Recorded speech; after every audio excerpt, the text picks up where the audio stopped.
नमस्कार दोस्तों। आज एक कॉन्फ्रेंस कॉल पे था मैं। एक तरफ पेरेंट्स, एक तरफ उनकी बेटी, और इसका अंत क्या हुआ मैं बाद में बताऊंगा। लेकिन ओवरऑल कंप्लेन ये थी, बच्ची की कंप्लेन ये थी कि मेरे माँ बाप मेरे ऊपर बहुत ज़्यादा स्ट्रिक्ट हैं और बहुत ज़्यादा प्रेशर डालते हैं, मैं उसको हैंडल नहीं कर पाती हूँ। और जो बेचारे पेरेंट्स हैं वो बोलते हैं हम अपने बच्चों की भलाई चाहते हैं, उनका कुछ बुरा नहीं करना चाहते हैं। लेकिन इस पूरे सीन का जो एंड हुआ आप चाहते नहीं हैं, कोई नहीं चाहता, लेकिन फिर भी होता है और होता रहेगा। और इस पूरे सीन का जो एंड होना चाहिए वो कैसे होना चाहिए वो मैं शेयर करना चाहता हूँ, इसलिए वीडियो बना रहा हूँ।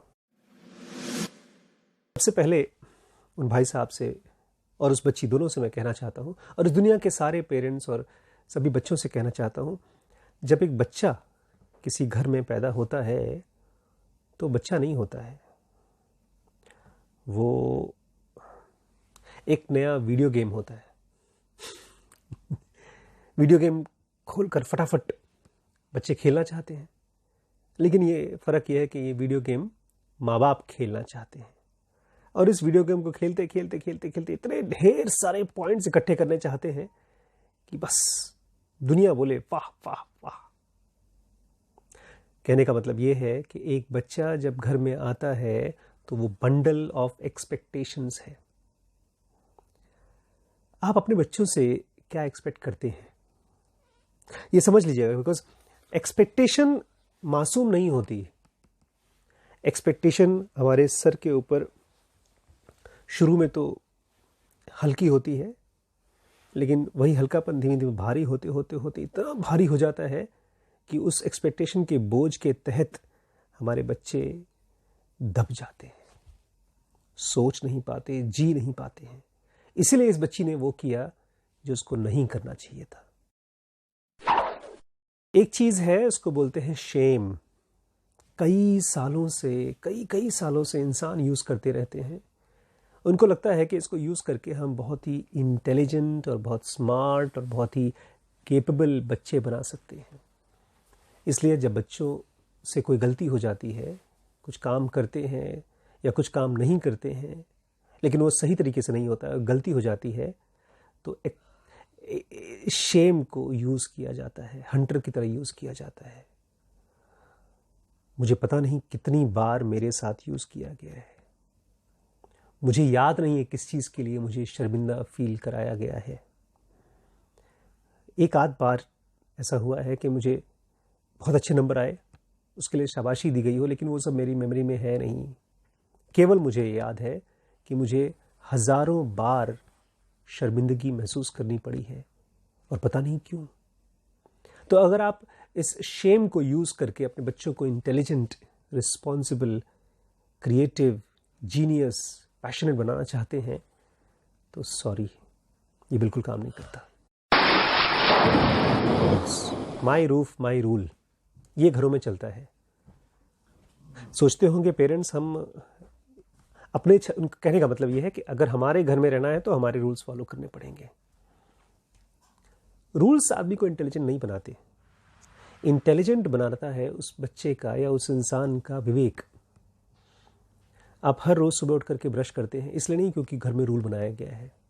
खाना खाने के बाद हाथ धोते हैं, इसलिए नहीं क्योंकि वो रूल बनाया गया है, क्योंकि आपकी बुद्धि, आपका विवेक कहता है कि ये चीज़ करने से सेहत ठीक रहती है, घर में सफाई रहती है। आपने कई रूल्स बनाए होंगे, लेकिन उन रूल्स को बच्चों तक पहुंचाने के साथ साथ आपका उतना ही, उससे ज़्यादा इम्पॉर्टेंट काम है बच्चों तक विवेक पहुंचाना। ये रूल्स क्यों अप्लाई किया जाए। लेकिन अगर ब्लाइंडली आप माई रूफ माई रूल अप्लाई कर देते हैं तो केवल आप एक स्लेव मेंटालिटी क्रिएट कर रहे हैं, एक सप्रेस्ड स्लेव मेंटालिटी।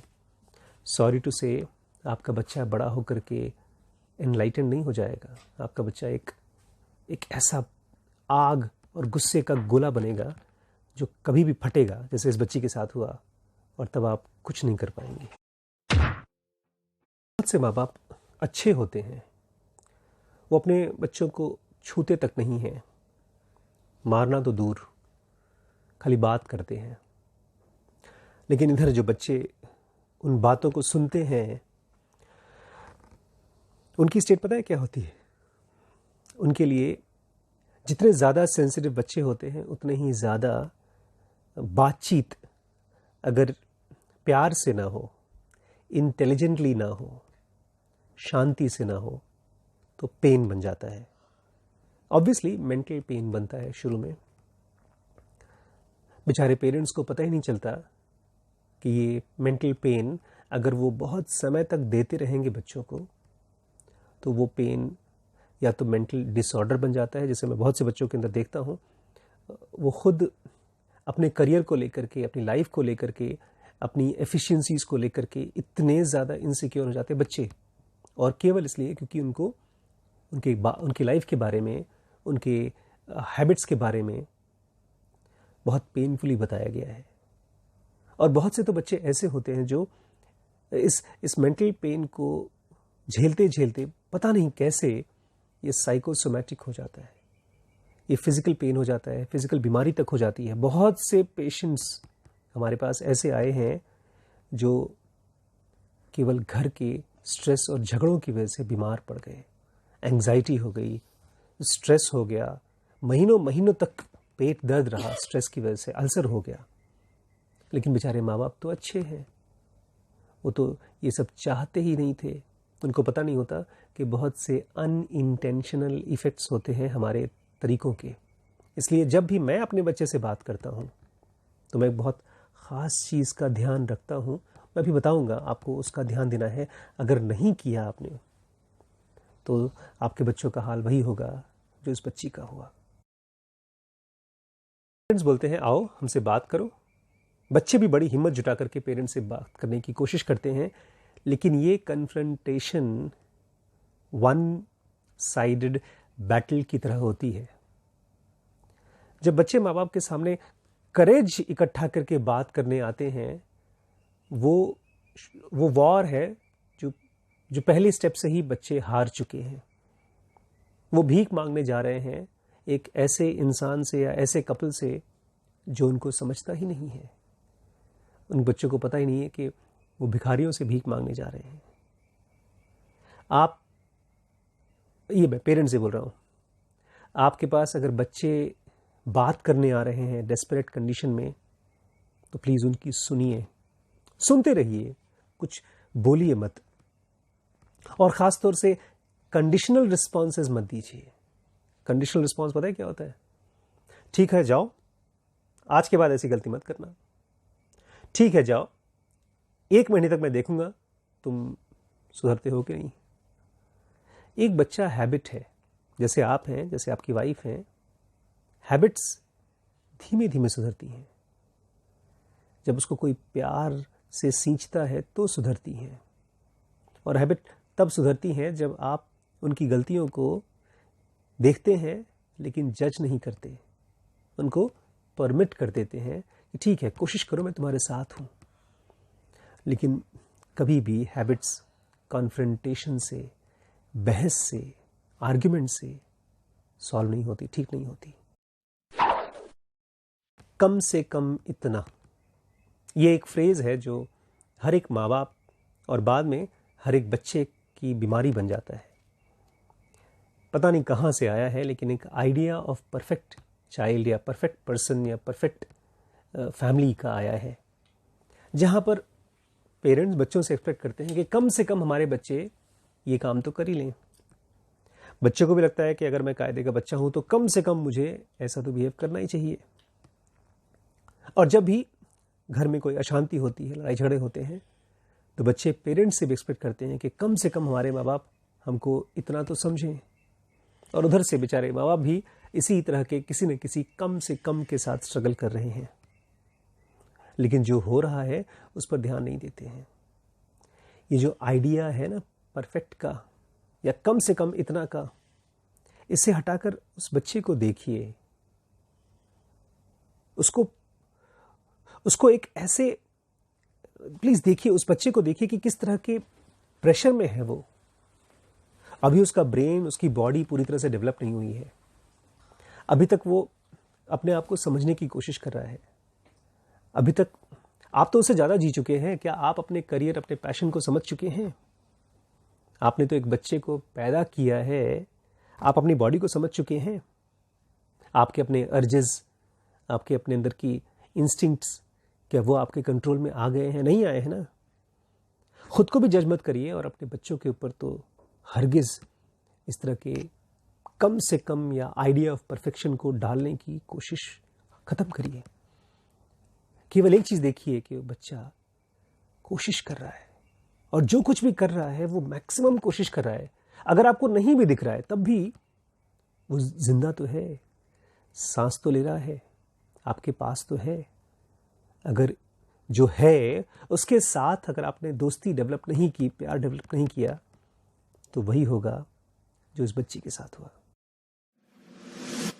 घरों में दो में से एक चीज रह सकती है। जैसे एक म्यान में दो तलवार नहीं होती, एक जंगल में दो शेर नहीं होते, ऐसे ही घरों में या तो शांति और प्यार होता है, या तो परफेक्ट की बात को या आइडिया को लेकर के खींचातानी होती रहती है, लड़ाई होती रहती है। इस बच्ची के साथ भी ऐसे ही हुआ। इस बच्ची ने तकरीबन 19-20 साल तक अपने पेरेंट्स को झेला, पेरेंट्स ने भी अपनी इस बच्ची को झेला, जैसे वो कहते हैं, और फाइनली जैसे ही थोड़ा सा फाइनेंशियली फ्री हुई ये बच्ची, वो घर छोड़ के चली गई। हॉस्टल में रहती है। अब वो अपने पेरेंट्स के घर आना नहीं चाहती। कभी कभार अगर बाहर मिल भी लेते हैं तो घड़ी देखती रहती है कि कब छुटकारा हो, बिकॉज वो केवल लेक्चर और लेक्चर देते रहते हैं। इनका घर टूट चुका है। जैसे कोई बर्तन टूट जाता है तो ठीक फिर से ठीक नहीं होता है, रिपेयर नहीं होता, ठीक ऐसे ही 3 लोगों का घर, माँ बाप और बच्चा, जब ये भी टूट जाता है तो उसको रिपेयर होने में बहुत बहुत टाइम लगता है। क्या कर सकते हैं आप लोग? आपके घर में जब बच्चा आता है, जैसे मैं देखता हूं श्रीश को, तो बच्चा नहीं है, वो एक गिफ्ट है। हम लोगों की जिम्मेदारी, सबसे पहली जिम्मेदारी है कि उस बच्चे की, जो आप मुझसे बेहतर निभाते होंगे, फिजिकल केयर करना। उसके लिए टाइम टाइम पर भोजन, कपड़ा, पढ़ाई, जब बीमार हो तो दवाई, ये तो आप देते होंगे। लेकिन उससे भी ज़्यादा शायद और उतना ही इम्पॉर्टेंट है उस बच्चे की मेंटल पीस, उसका इमोशनल स्टेट जिसमें कि वो कंफर्टेबल और काम रह सके। उस बच्चे की एक ऐसी डेप्थ, एक ऐसी गहराई, जो केवल ये न जाने कि मुझे क्या करना है क्या नहीं करना, उसको ये पता हो कि दुनिया में चीजें क्यों होती हैं। मैं जब अपने बच्चों को देखता हूं तो मुझे फ्यूचर दिखाई देता है। कुछ सालों बाद ये जो मेरा चेहरा और मेरे बाल हैं, ये सब सफ़ेद हो जाएंगे। अगर मैं ज़िंदा रहूँगा तो चेहरे पर झुर्रियाँ आ जाएंगी। ये तो दिखने वाली चीज़ है। अंदर ब्रेन के अंदर में ब्रेन टिश्यूज़ सिकुड़ना शुरू हो जाएंगे, एट्रोफी हो जाएगा। ये जो इंटेलिजेंट आशीष शुक्ला दिखाई दे रहा है, ये बूढ़ा हो जाएगा, इसकी याददाश्त चली जाएगी। उसके बाद जो बच्चे होंगे वो बड़े हो चुके होंगे और वो होंगे फ्यूचर। इसलिए अगर आपको ये याद नहीं है तो प्लीज़ याद कराइए अपने आप को कि आपके बच्चे आपका फ्यूचर है, और फ्यूचर में भी आपसे ज़्यादा इंटेलिजेंट है। उनको बोलने का मौका दीजिए, उनको सुनिए, उनसे अगर कोई गलती हो तो माफ़ करिए, और माफ़ करने के बाद उनको प्यार दीजिए। और एक चीज़ तो कभी मत करिए, कंडीशनल कम्युनिकेशन। ऐसा कभी मत करिए कि अगर तुम ऐसी हरकत करोगे मैं तुमसे बात नहीं करूँगा। बिकॉज जैसे ही माँ बाप बच्चों से बात करना बंद कर देते हैं तो ऐसे हो जाता है जैसे कि ऑक्सीजन की सप्लाई कट गई। बच्चे दिमाग से सांस नहीं ले पाते, दिमाग से मतलब सोच नहीं पाते। उनको लगता है कि उनको पेड़ से काट दिया गया है। उनकी पर्सनैलिटी के ऊपर इतना जोर का झटका लगता है कि उसको हील होने में सालों साल लग जाते हैं। इसलिए कुछ भी हो अपने बच्चों के साथ रहिए, उनको रियलाइज कराइए कि आपके घर में, जैसे मेरे घर में, पीस और कामनेस ज़्यादा इंपॉर्टेंट है बजाय किसी भी तरह का आइडिया ऑफ परफेक्शन कि तुम्हें ऐसा होना चाहिए, तुम्हें कम से कम ये सब करना चाहिए, कुछ नहीं करना चाहिए। मेरे घर में हर किसी को सबसे पहले शांत और कंपैशनेट होना चाहिए, बाकी सब बाद में। इसलिए मैंने SPPT स्टार्ट किया है सारे पेरेंट्स के लिए, लिमिटलेस स्टार्ट किया है कपल्स के लिए।